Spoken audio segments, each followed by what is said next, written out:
All right, let's talk about one of the biggest, most thrown around buzzwords of the last decade, big data. You hear it everywhere, but what does it really mean? Well, today we're going to pull back the curtain and figure that out. You ever get that weird feeling, when a streaming service recommends a movie that's just perfect for you? Or a shopping site shows you an ad for something you were just thinking about? It's kind of spooky, almost like magic. But it's not magic at all. There's something very real working behind the scenes. And that's where big data comes in. At its core, it's all about sifting through these massive, messy piles of information, data that's just way too big and complicated for our old-school spreadsheets and databases to handle. It's really about finding the hidden signals, the patterns buried in all that noise. So, here's how we're going to break this down. First, we'll get into what actually makes data big by looking at the 5 V's. Then, we'll climb what's called the analytics ladder to see how all that raw data gets turned into actual insights. And finally, we'll see how this all comes together to shape the world around us. Okay, first things first. Let's get into the fundamentals, the 5 V's of big data. These are basically the key ingredients that define what we're talking about here, the things that make it so challenging and so powerful. The first V is the most obvious one, volume. And I mean, we're talking about a truly mind-boggling amount of data. Forget gigabytes or even terabytes. The sheer scale is so huge that it forces us to invent completely new ways just to store and process it all. So just how big is big? Get this. Around 2.5 exabytes of new data are created every single day.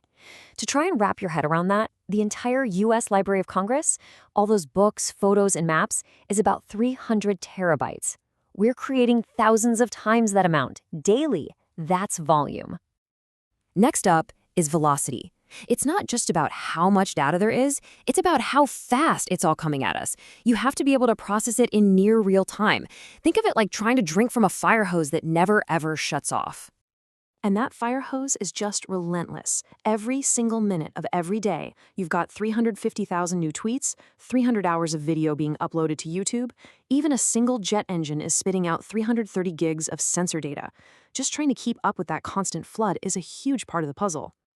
The third V is variety. See, data isn't just nice, neat rows and columns in a spreadsheet anymore. It's a total mess.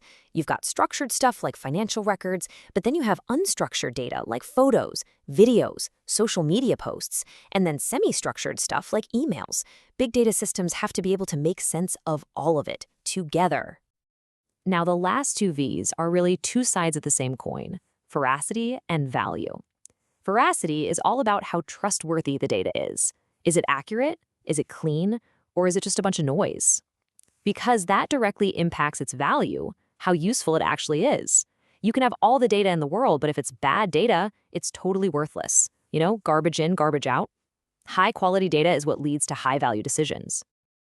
Okay, so we've got this massive, fast-moving, messy pile of hopefully trustworthy data. Now what? I mean, how do we actually use it? That's where the analytics ladder comes in. It's a great way to think about how we climb from just having raw data to having real, powerful insights. This ladder has 4 main rungs, and each one answers a progressively more difficult question. We start on the ground floor with descriptive analytics, which just asks, what happened? Then we climb up to diagnostic, asking, why did it happen? After that, things get really interesting with predictive analytics, which asks, what might happen? And at the very top, we have prescriptive analytics, which tells us what should we do about it. So that first rung, descriptive analytics, is the most common kind. It's all about looking in the rearview mirror to understand what's already happened. Think about a basic sales report or a website traffic dashboard. It's just laying out the facts of the past. The next step up is diagnostic analytics. This is where we start playing detective. It's not enough to know that something happened. We want to figure out the root cause. We drill down into the data to understand the why behind it all. Now we're getting into some really cool stuff, predictive analytics. This is where we start looking into the future. By analyzing past patterns, we can make an educated guess about what's likely to happen next. This is the magic behind all those product recommendations and so much more. And finally, at the very top of the ladder, we have prescriptive analytics. This is the most advanced, the most valuable form. It doesn't just tell you what's going to happen, it actually recommends specific actions you can take to get the best outcome or avoid a problem. It's not just a forecast, it's a strategy. And as you'd probably guess, the higher you climb that ladder, the tougher it gets, but the bigger the payoff. As we go from simply describing the past to prescribing the future, both the complexity of the work and the value you get from it just skyrocket. So, we have the 5 V's, we've climbed the analytics ladder. But what's the bottom line here? Why does any of this really matter in the real world? Let's bring it all home and look at the tangible results. Honestly, the results are pretty much everywhere you look. Big data helps businesses run more efficiently. It gives us actionable intelligence. It leads to way more accurate predictions for everything from finance to weather.